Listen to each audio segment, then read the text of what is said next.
Aurora Corp dikenal sebagai perusahaan elit, megah, disiplin, dan penuh gengsi.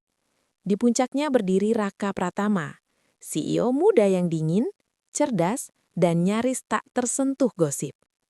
Tak ada yang tahu bahwa di balik jas mahal dan sorot mata tajam itu, Raka menyimpan rahasia terbesar dalam hidupnya. Ia mencintai Nara, seorang pegawai biasa di divisi administrasi. Hubungan mereka lahir dari percakapan sederhana, makan siang sunyi, dan dukungan tanpa pamrih. Raka tahu, jika hubungan ini terbuka, Nara akan menjadi sasaran iri dan hinaan. Maka mereka sepakat, cinta ini harus diam. Namun cinta yang diam seringkali diuji oleh kekuasaan. Manajer yang iri dan ambisi yang busuk. Di antara jajaran manajemen, ada satu orang yang selalu merasa dirinya paling layak berada di sisi Raka, Dimas. Manajer senior, sombong, merasa perusahaan ini berdiri karena dirinya. Ia menyukai Raka, bukan sekedar kagum, tapi terobsesi. Dan ia membenci pegawai rendahan, terutama OB dan staf administrasi. CEO sekelas Pak Raka itu pantasnya dengan orang setara. Sering ia ucapkan sinis. Tanpa dimasadari, ia sedang menanam bibit kehancurannya sendiri. Penyamaran seorang ibu. Sementara itu, di luar gedung megah Aurora Corp, Bu Ratna menerima laporan singkat.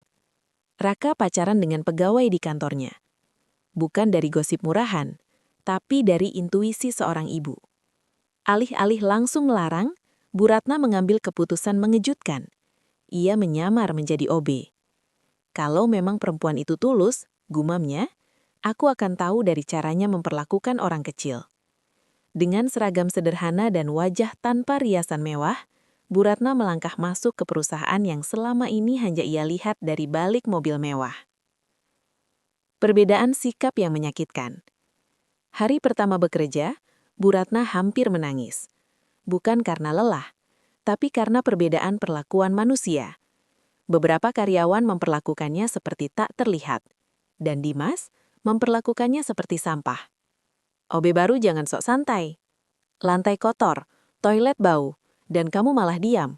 Dasar nggak berguna. Ia menyuruh Bu Ratna bolak-balik, mengulang pekerjaan yang sama, bahkan sengaja menumpahkan air agar ia mengepel ulang. Bu Ratna menahan air mata. Lalu, datanglah Nara. Tanpa tahu siapa wanita tua itu, Nara menghampiri dengan wajah khawatir.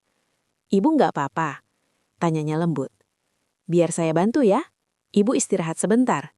Ia memberikan air minum. Ia membela tanpa pamrih. Ia memanggil dengan hormat. Ibu. Hati Bu Ratna bergetar. Penghinaan terakhir dan ledakan kebenaran. Suatu siang, Dimas kembali melampaui batas. OB, bersihkan ruang rapat sekarang. Itu bukan urusanmu ngobrol dengan staf administrasi.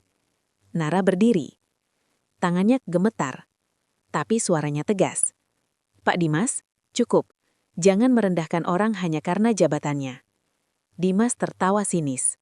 Kamu tahu tempatmu, Nara? Pegawai kecil jangan sok pahlawan. Saat itulah, pintu lift terbuka. Raka keluar. Wajahnya membeku. Apa yang baru saja kamu katakan? Tanyanya dingin. Dimas panik. Saya cuma menegur OB, Pak. Raka melangkah mendekat. Lalu, berlutut. Di hadapan semua orang. Maafkan saya, Bu, ucapnya lirih. Topi OB terlepas. Bu Ratna berdiri tegak. Tes ini selesai, Dimas.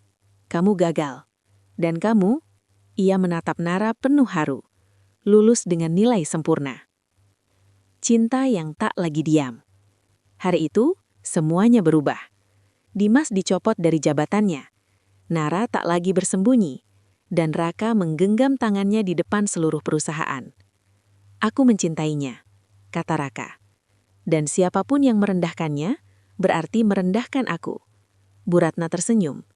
Karena ia tahu, putranya telah memilih bukan wanita yang tinggi jabatannya, melainkan yang tinggi hatinya.